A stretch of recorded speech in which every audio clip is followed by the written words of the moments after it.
जो भी पढ़ा है सब लाइन बाय लाइन याद है ना। कंपनी क्या है बता सकते हो? कंपनी को कंपनी एक्ट 2013 के सेक्शन 2 क्लॉज 20 में डिफाइन किया गया है। क्या बोला गया है? Company means a company which is incorporated और registered under the companies act 2013 और एनी प्रीवियस एक्ट। बोल सकते हो, बोलना है, सबको बोलने का प्रयास करना है। नहीं बोलोगे अभी यहाँ पे और आगे नहीं बोल पाओगे, विश्वास मानो।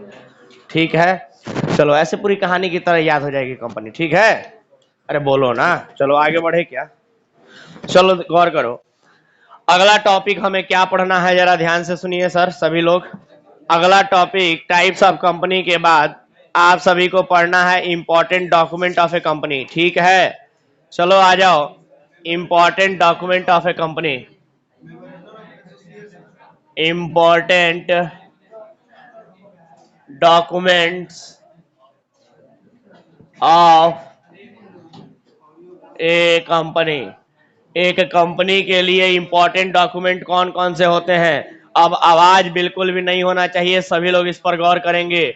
इंपॉर्टेंट डॉक्यूमेंट कौन कौन से होते हैं कंपनी का? तो इंपॉर्टेंट डॉक्यूमेंट में आप सभी को 3 तरह के डॉक्यूमेंट पढ़ने हैं। कितने तरह के डॉक्यूमेंट पढ़ने हैं? 3 तरह के। पहले वाले का नाम है memorandum, memorandum of association, memorandum of association. दूसरे वाले का नाम है आर्टिकल ऑफ एसोसिएशन और तीसरे वाले का नाम है प्रोस्पेक्टस। क्या समझे? चलो जल्दी से गौर करो, ये 3 तरह के डॉक्यूमेंट्स के बारे में आप सभी को पढ़ना है। Memorandum of association, article of association और प्रोस्पेक्टस। ठीक है, चलो ये तीनों के बारे में पढ़ना है। मेमोरेंडम ऑफ एसोसिएशन को शॉर्ट फॉर्म में MOA कहते हैं, आर्टिकल ऑफ एसोसिएशन को शॉर्ट फॉर्म में AOA कहते हैं। क्लियर है बात? बोलो ना। तो ये तीनों के बारे में आप सभी को पढ़ना है। आइए शुरू करते हैं। सबसे पहला इंपॉर्टेंट डॉक्यूमेंट जिसका नाम है मेमोरेंडम ऑफ एसोसिएशन, यानी कहे शॉर्ट में तो MOA के बारे में। आइए जानते हैं ये MOA क्या होता है। ठीक है, जल्दी से हेडिंग बनाओ और ध्यान से सुनो MOA होता क्या है। तो MOA क्या होता है इस पर गौर करो। ठीक है, MOA के बारे में जरा ध्यान से सुनो। ये जो MOA नाम का डॉक्यूमेंट है, मेमोरेंडम ऑफ एसोसिएशन, ये आपके कंपनी का एक बहुत ही अहम इंपॉर्टेंट डॉक्यूमेंट होता है। क्यों इंपॉर्टेंट डॉक्यूमेंट होता है सर, जरा ध्यान से सुनिएगा। इंपॉर्टेंट डॉक्यूमेंट इसलिए है क्योंकि जब भी किसी व्यक्ति को कंपनी बनाना होता है तो वो सबसे पहले या तो CA या तो CMA या तो CS के पास जाता है, क्योंकि उन्हीं को अथॉरिटी मिली हुई है कंपनी फॉर्म करने की। जब तक उन प्रोफेशनल लोगों का, मतलब आप जैसे कॉमर्स वाले लोगों का प्रोफेशनल सिग्नेचर नहीं होगा, कोई कंपनी बन नहीं सकती। अपनी पावर समझो, पावर। कोई कंपनी को जन्म देना है तो आपके सिग्नेचर से ही होगा, और कोई कंपनी मरेगी भी तो आपके परमिशन के बिना नहीं मरेगी। समझ रहे हो बात? जन्म से लेके और पूरा जीवन और पूरा मृत्यु सभी कॉमर्स प्रोफेशनल्स के हाथ में होता है किसी कंपनी का। समझ रहे हो बात? ये पावर है कॉमर्स वालों का, ऐसे ही ना हल्के में लिया करो, कॉमर्स वाले हैं हम। ठीक है, सुनो। तो मेमोरेंडम ऑफ एसोसिएशन के बारे में हम बता रहे थे। कहता है कि अगर किसी कंपनी को बनाना है तो आपको पहले किसी प्रोफेशनल से मिलना पड़ेगा, जो CA होगा, CMA होगा या CS होगा। समझ गए बात? उससे मिलोगे तो कहोगे कंपनी बनाना है, तो कहेगा बैठिए पहले 2 इंपॉर्टेंट डॉक्यूमेंट बनाते हैं। कौन कौन सा? पहले वाले को कहेगा मेमोरेंडम ऑफ एसोसिएशन बनाते हैं, MOA बनाते हैं, और दूसरे वाले को कहेगा आर्टिकल ऑफ एसोसिएशन बनाते हैं, यानी AOA बनाते हैं।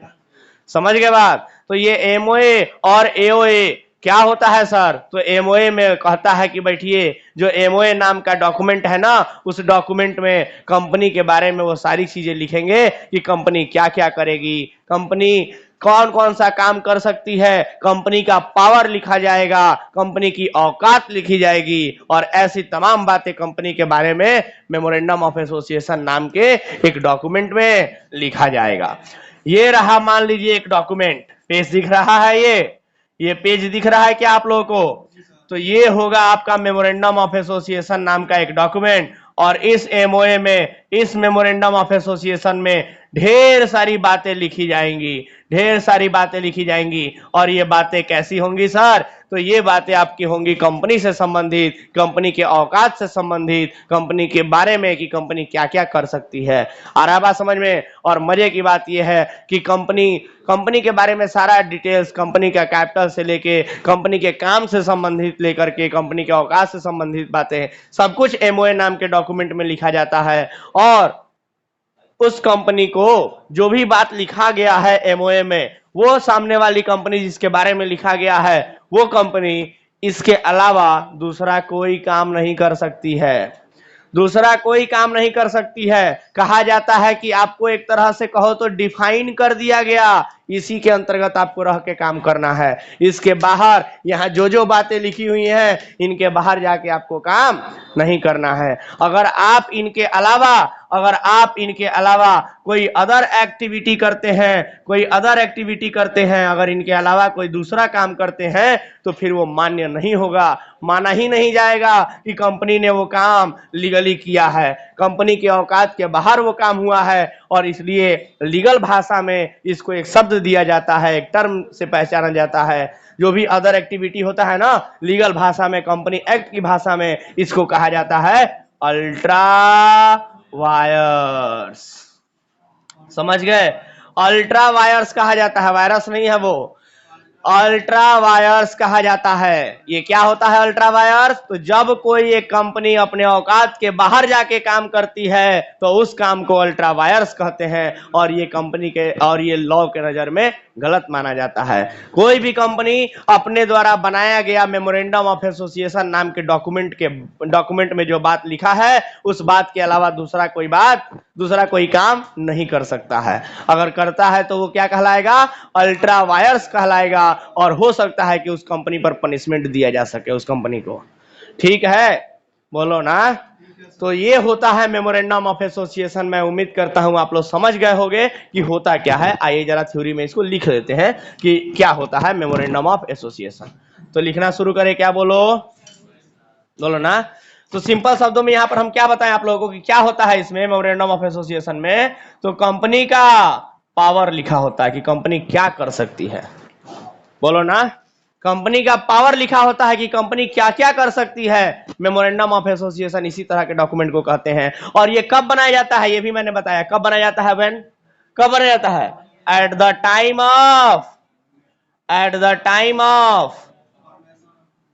Time of incorporation. समझे बात?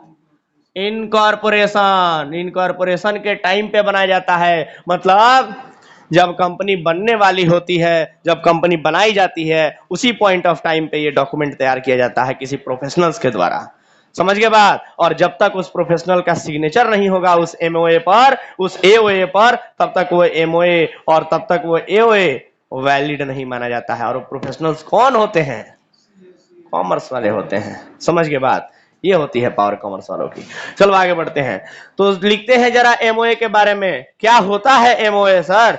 मेमोरेंडम ऑफ एसोसिएशन होता क्या है? तो लिखेंगे memorandum of association is the fundamental document. Memorandum of association क्या होता है? एक फंडामेंटल डॉक्यूमेंट, यानी बहुत ही बेसिक डॉक्यूमेंट होता है। बेसिक क्यों बोल रहा है? क्योंकि जब भी कोई कंपनी बनाने जाओगे तो सबसे पहला डॉक्यूमेंट कौन सा बनाना पड़ेगा? एमओए बनाना पड़ेगा। तो सबसे बेसिक डॉक्यूमेंट यही हुआ ना। तो लिखेंगे मेमोरेंडम ऑफ एसोसिएशन। अरे लिखो ना भाई, memorandum of association. Memorandum of association is the fundamental document. कौन सा डॉक्यूमेंट सर? फंडामेंटल डॉक्यूमेंट होता है। बहुत ही फंडामेंटल माने बेसिक। अरे फंडामेंटल सबसे तो आप लोग परिचित ही होंगे। फंडामेंटल डॉक्यूमेंट यानी बहुत ही बेसिक डॉक्यूमेंट होता है। और वो डॉक्यूमेंट भी लिखित में होता है। समझ गए बात? और ये किसका होता है? कंपनी का होता है। ऑफ ए कंपनी, है कि नहीं? Of A company. और देखो sir, memorandum of association is a fundamental document of a company, जिसमें कंपनी के क्या लिखे रहते हैं? कंपनी के पावर्स लिखे रहते हैं। कंपनी के पावर को ऐसे एक फ्रेमवर्क दे दिया जाता है, एक ढांचा बना के दे दिया जाता है कि देखो कंपनी, तुम्हारी पावर लिख दी गई है, यही यही तुम्हारे पास पावर है और तुम यही यही काम कर सकते हो। समझ गए बात? तो इसी पावर को इस्तेमाल करना होता है कंपनी को, दूसरा कोई काम नहीं कर सकता है। ठीक है, तो सर एक फ्रेमवर्क तैयार किया जाता है जिसमें कंपनी के पावर लिखे जाते हैं और उसी फ्रेमवर्क में रह करके उस कंपनी को काम करना होता है। अगर वो कंपनी उस फ्रेमवर्क के बाहर जाके कोई अदर एक्टिविटी करती है तो उसको अल्ट्रा वायर्स कहा जाता है। बोलो ना, कोई दिक्कत है क्या? समझ गए हो बात? तो लिखेंगे memorandum of association is a fundamental document, जिसमें क्या लिखा रहता है? क्या लिखा रहता है बोलो ना? तो विच रिकॉर्ड्स कंपनीज पावर, यहां लिख सकते हो विच प्रोवाइड, जो प्रोवाइड करता है कंपनीज पावर, कंपनी के पावर को प्रोवाइड करता है, यानी कंपनी का पावर बताता है कि नहीं? कंपनी का पावर बताता है जिसके अंतर्गत and provide the framework and provide the framework, provide the framework, provide the framework within which, जिसके अंतर्गत कंपनी को काम करना होता है, within which it has to operate, within which it has to operate। बोलो ना, कोई दिक्कत? within which it has to operate क्या होता है मेमोरेंडम ऑफ एसोसिएशन? समझ गए क्या? बोलो ना, बोलो, कोई डाउट है क्या? मेमोरेंडम ऑफ एसोसिएशन एक ऐसे बेसिक डॉक्यूमेंट को कहते हैं जो कंपनी के पावर को प्रोवाइड करता है और एक फ्रेमवर्क प्रोवाइड करता है जिसके अंतर्गत कंपनी को काम करना होता है। Very important from exam point of view, आ जाता है एग्जाम में। What is MOA? 2 नंबर में आ जाएगा, इसको लिख दोगे, कोई डाउट? चलो अगला शुरू करते हैं। Article of association. Article of association क्या होता है सर? जरा आइए इसके बारे में भी हम बात कर लेते हैं। क्या होता है आर्टिकल ऑफ एसोसिएशन? यहीं पर आपको बता देते हैं आर्टिकल ऑफ एसोसिएशन क्या होता है। आइए सुन लीजिए। दूसरा नंबर यहां हेडिंग डाले क्या? बोलो, दूसरा नंबर हेडिंग डाले क्या? Article of association. क्या होता है ये आर्टिकल ऑफ एसोसिएशन? क्या होता है आइए जानते हैं। आर्टिकल ऑफ एसोसिएशन क्या होता है आइए जानते हैं। देखो, तो आर्टिकल ऑफ एसोसिएशन क्या होता है सर? तो अभी अभी मैंने कहा कि एमओए और एओए, यानी आर्टिकल मेमोरेंडम ऑफ एसोसिएशन और आर्टिकल ऑफ एसोसिएशन, ये दोनों ही डॉक्यूमेंट जो है कंपनी तैयार करती है। हाँ, एमओए ऊपर था ना, यहाँ एओए होगा। एओए आर्टिकल ऑफ एसोसिएशन, ये दोनों ही डॉक्यूमेंट जो है ये कंपनी के इनकॉर्पोरेशन के टाइम पर ही तैयार किए जाते हैं, यानी कंपनी जब फॉर्म होती है, कंपनी जब बनती है, उसी समय पर ये दोनों डॉक्यूमेंट तैयार किए जाते हैं। तो ये भी आप लोगों ने जाना कि ये भी एक तरह का क्या है?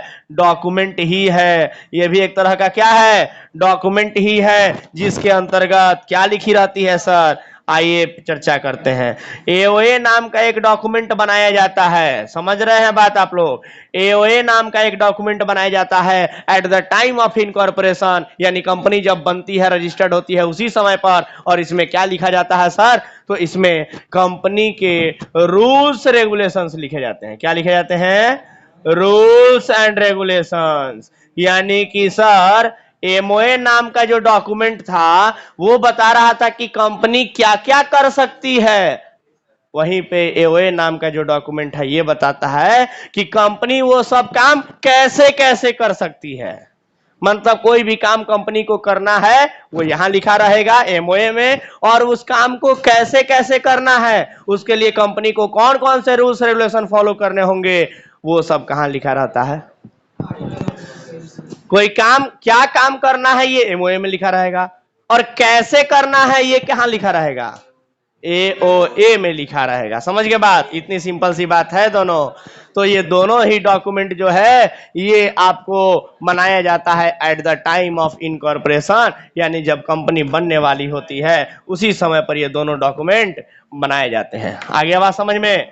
चलो तो देखो, आर्टिकल ऑफ एसोसिएशन में जो बात लिखा है कि कंपनी ऐसे इस काम को करेगी, बिल्कुल वैसे ही कंपनी को काम करना पड़ता है। दूसरी किसी तरीके से करेगी, अगर दूसरा कोई तरीका अपनाएगी जो एओए से मैच नहीं होगा, तो फिर वो काम वैलिड नहीं माना जाएगा। ठीक है सर, चलो आगे बढ़ते हैं। आर्टिकल ऑफ एसोसिएशन क्या होता है, इसको जरा लिख भी लेते हैं। तो article of association contains set of internal rules and regulation, लिखेंगे इसके बारे में, लिखेंगे article of association,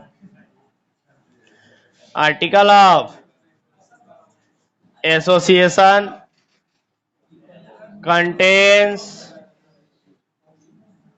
article of association contains internal, contains set of internal rules and regulation, contains set of internal rules and regulations,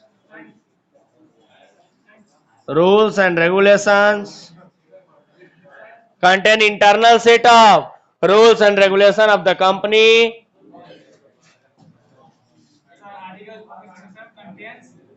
contains set of internal rules and regulation of the company, of the company, यानी कि company का internal rules and regulation contain करता है। देख रहे हो, यही तो बता रहे थे।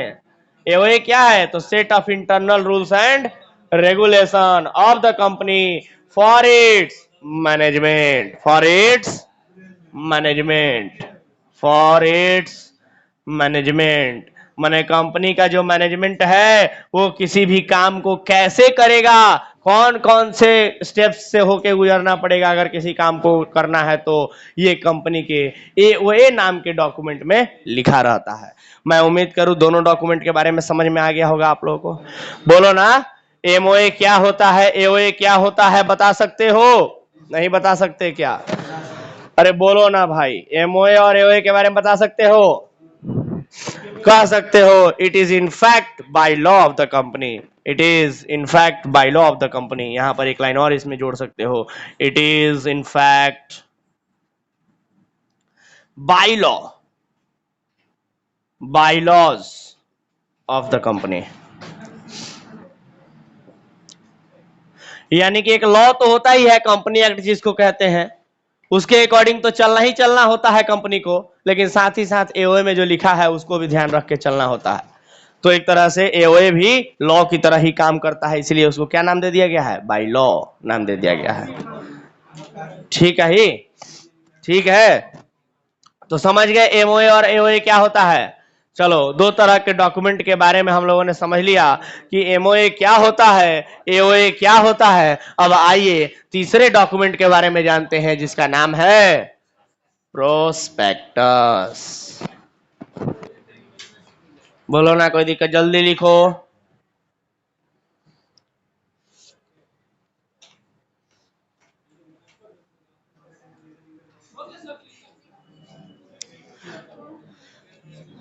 चलो मिटाते हैं, प्रोस्पेक्टस को लिखते हैं।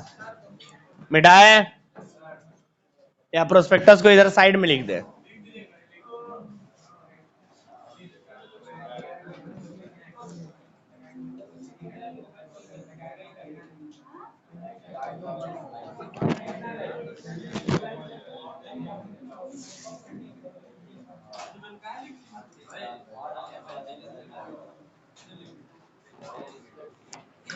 चलो ध्यान दो, प्रोस्पेक्टस को इधर लिख देते हैं साइड में कि प्रोस्पेक्टस क्या होता है। तीसरा डॉक्यूमेंट है ना,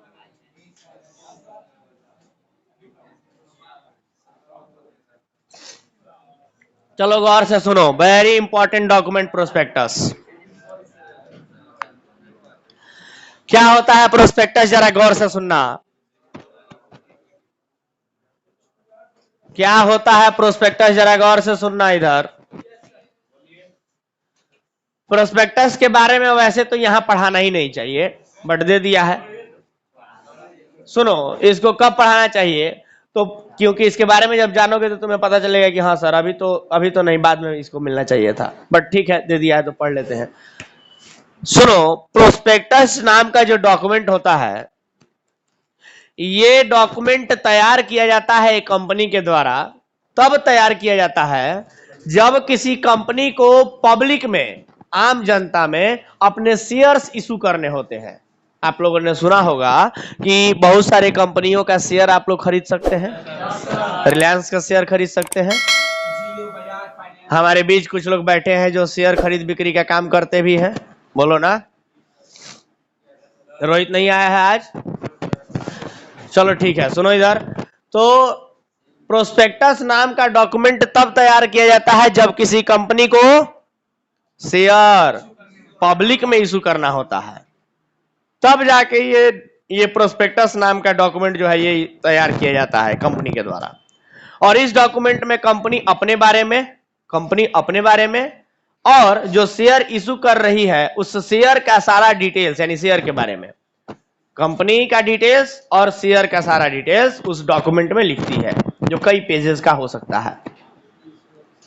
ठीक है, अभी तो हम लोग पढ़ रहे थे एमओए और एओए नाम का डॉक्यूमेंट, जो कि कंपनी जब बनाया जा रहा है नया नया तो उस पॉइंट ऑफ टाइम पे ये तैयार किया जाता है, उस समय ये तैयार किया जाता है एमओए और एओए नाम का डॉक्यूमेंट। लेकिन प्रोस्पेक्टस नाम का डॉक्यूमेंट सर कंपनी बनने के बहुत बाद यूज आता है, जब कंपनी बहुत बड़ी हो जाती है, उस लायक हो जाती है। और हाँ, एक और बात, प्रोस्पेक्टस सब लोग बना भी नहीं सकते हैं। प्रोस्पेक्टस सिर्फ और सिर्फ पब्लिक कंपनी बना सकती है, सिर्फ और सिर्फ पब्लिक कंपनी। आप लोगों ने टाइप्स ऑफ कंपनी देखा है, बहुत सारी कंपनियां। यस सर, और पब्लिक कंपनी ही शेयर इशू कर सकती है सर, प्राइवेट कंपनी या 1% कंपनी शेयर इशू नहीं कर सकती है। आप लोगों को लिखवाए भी थे, पब्लिक कंपनी शेयर इशू कर सकती है, 1% कंपनी और प्राइवेट कंपनी शेयर इशू नहीं कर सकती है।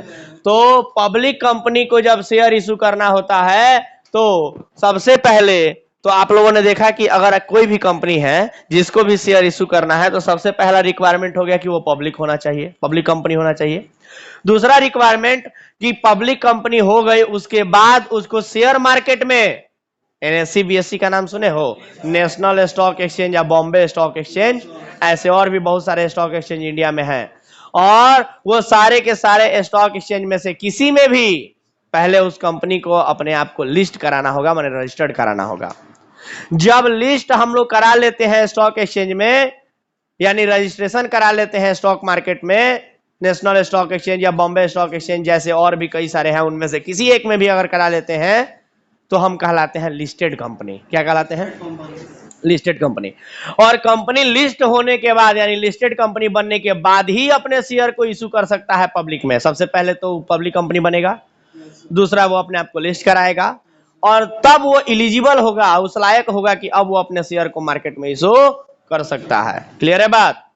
लेकिन जब मार्केट में अपने शेयर्स को इशू करने वाला होगा तो वास्तविकता में होता क्या है सर? तो मार्केट में शेयर्स इशू नहीं किए जाते हैं, बल्कि मार्केट में ये प्रोस्पेक्टस नाम का डॉक्यूमेंट इशू किया जाता है, जिस डॉक्यूमेंट को अगर कोई भी कंपनी पहली बार ऐसा काम कर रही है कि वो पब्लिक कंपनी है, अपने आप को लिस्ट करा करके और फिर अब मार्केट में अपना शेयर इशू करना चाहती है, जब कोई कंपनी ऐसा पहली बार करती है, जब कोई कंपनी पहली बार ऐसा करती है तो उसको आईपीओ कहा जाता है। क्या कहा जाता है?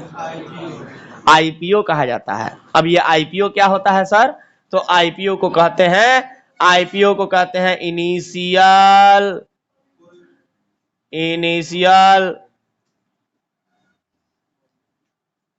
Public offer. Initial public offer, initial माने प्रारंभिक, शुरुआती, फर्स्ट टाइम पब्लिक ऑफर, यानी पब्लिक को हम ऑफर कर रहे हैं। जब कोई कंपनी अपने शेयर्स को पहली बार, इनिशियल पहली बार, शुरुआत में पहली बार अपने शेयर को कोई कंपनी अगर पब्लिक में इशू करती है तो उसको आईपीओ यानी इनिशियल पब्लिक ऑफर कहा जाता है, आईपीओ कहा जाता है शॉर्ट में। ठीक है, तो वास्तविकता में क्या होता है सर? वास्तव में कोई कंपनी शेयर इशू नहीं करती है, बल्कि प्रोस्पेक्टस नाम का डॉक्यूमेंट इशू करती है, और उस डॉक्यूमेंट को ही आम जनता, आम पब्लिक जो है वो पढ़ती है, और पढ़ करके उस कंपनी के बारे में जानती है, और उसने जो भी शेयर इशू करने के बारे में कहा है उसके बारे में जानती है, और फिर आम जनता अगर देखती है कि कंपनी ठीक ठाक है, उसमें इंटरेस्ट लेती है, तो कहती है कि ठीक है सर, हम इस कंपनी का शेयर खरीदने को तैयार हैं। तो फिर वो पैसा भेजती है कंपनी को, कंपनी उसको अपना शेयर दे देता है। समझ गए बात? ऐसा प्रोसेस होता है। ये नहीं कि शेयर नाम का कोई डॉक्यूमेंट इशू हुआ है, लो खरीदोगे, लो लाओ 10 रुपया शेयर लो, ऐसा नहीं होता है। ऐसा नहीं होता है, बल्कि प्रोस्पेक्टस नाम का डॉक्यूमेंट इशू किया जाता है, और उस डॉक्यूमेंट को पढ़ करके आम जनता उस डॉक्यूमेंट को पढ़ करके, और तब पढ़ती है, तो आम जनता जब उस डॉक्यूमेंट को, प्रोस्पेक्टस नाम के डॉक्यूमेंट को पढ़ती है, तब जाकर के उस आम जनता को पब्लिक माने उस कंपनी के बारे में और उस शेयर्स के बारे में, उसके शेयर के बारे में पता चलता है, और फिर अगर आम जनता इंटरेस्ट लेती है तो उसके शेयर खरीदती है। ठीक है, खरीदने के लिए एप्लीकेशन भेजती है पहले कंपनी को कि हम आपका शेयर खरीदना चाहते हैं, और उस एप्लीकेशन के साथ सिक्योरिटी के तौर पे कुछ पैसा भी भेजती है कि ये लीजिए पैसा प्रूफ के रूप में, हम आपका शेयर खरीदना चाहते हैं। तो कंपनी कहती है ठीक है, पैसा आ गया, भाई साहब खरीदना भी चाहते हैं, पैसा भी दे दिए, तो लीजिए शेयर। ये पूरा प्रोसेस होता है। समझ गए बात? आप लोग और डिटेल में बताएंगे जब इशू ऑफ शेयर चैप्टर शुरू करेंगे, इसके बाद उसमें और डिटेल में ये सारी चीजें बताएंगे। फिलहाल मैं उम्मीद करता हूं प्रोस्पेक्टस नाम का डॉक्यूमेंट आप लोग समझ गए होंगे। क्या होता है प्रोस्पेक्टस, बोलो ना। प्रोस्पेक्टस एक ऐसा डॉक्यूमेंट होता है जो कंपनी जब शेयर इशू करना होता है तब उसमें इशू करता है, जिसमें कंपनी का सारा डिटेल्स और शेयर्स के बारे में लिखा होता है। ठीक है सर, आइए तो लिख लेते हैं 2 लाइन जरा सा फटाफट प्रोस्पेक्टस के बारे में कि क्या होता है प्रोस्पेक्टस। तो लिखेंगे prospectus means any document, prospectus means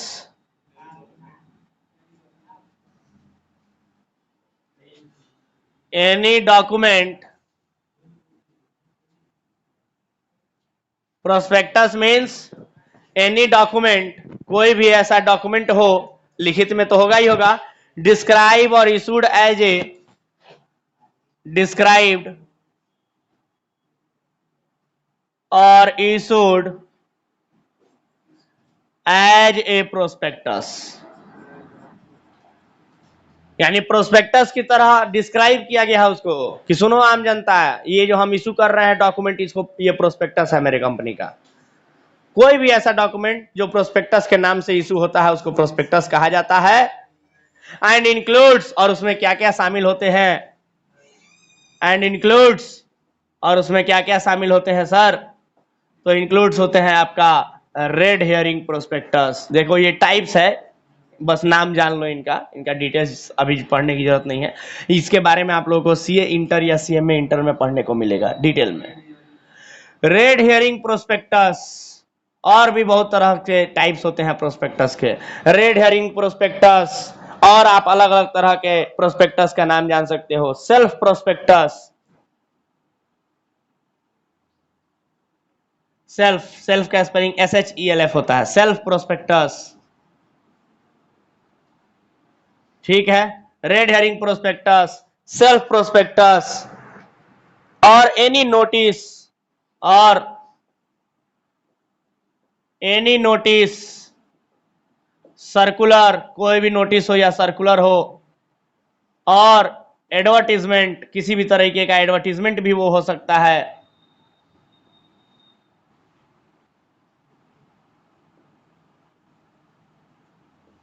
समझ गए क्या? किसी भी तरीके का वो एडवर्टीजमेंट भी हो सकता है। इनवाइटिंग ऑफर फ्रॉम पब्लिक, जो क्या करता है, इनवाइटिंग ऑफर, जो पब्लिक को इनवाइट करता है, इनवाइटिंग ऑफर फ्रॉम पब्लिक, जो पब्लिक से ऑफर इनवाइट करता है कि आओ पब्लिक, ये है मेरे कंपनी के बारे में सारा डिटेल्स, और ये है मेरे कंपनी के शेयर्स का सारा डिटेल्स, आप लोग आओ और हमारे कंपनी का शेयर खरीदो। ठीक है, तो पब्लिक को इनवाइट करता है। ये एक ऐसा डॉक्यूमेंट है जो पब्लिक को इनवाइट करने के लिए यूज किया जाता है। क्यों सर? क्योंकि पब्लिक आकर के हमारे कंपनी का शेयर खरीदे, दैट्स ऑल। ठीक है सर, मैं उम्मीद करता हूं आप लोगों को प्रोस्पेक्टस नाम का भी डॉक्यूमेंट समझ में आ गया होगा। तो तीनों डॉक्यूमेंट समझ लिए, एमओए, एओए और प्रोस्पेक्टस। चलो मेरे तरफ से आज के लिए इतना ही, मिलते हैं अगले क्लास में, तब तक के लिए धन्यवाद।